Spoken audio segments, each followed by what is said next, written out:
Newman. I'm a professor at Georgetown University in Washington, D.C., and I am the Richard C. Holbrooke Fellow this year at the American Academy. I'm interested in the transformation that's happening right now with globalization and how what I think of is it's been weaponized.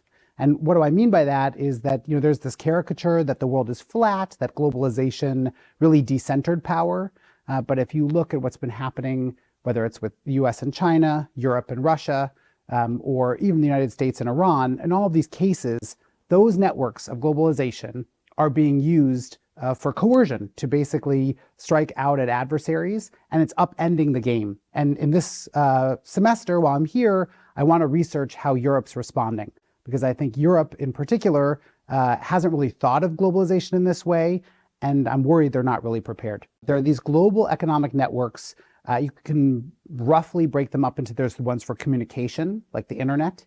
There's ones for finance, so you think about global banking, or supply chains, how goods are being produced. And in all of these cases, we see them increasingly being used for coercion. So if you think about the Snowden affair that happened about a decade ago, if you think about something that's called secondary sanctions, where banks are basically being used to put pressure on countries, or supply chains. The big thing is right now is about semiconductors and export controls. So now I want to think about, like, how do the targets of the US, how do they respond? And in Europe, I think Europe really, for a long time, just couldn't even imagine that the United States would ever do something that would kind of violate its interests and that would push it around. COVID and recent interactions with China have made these issues even more relevant for Europe and kind of focused them on the fact that they had been, I would say, a little bit naive about what globalization was,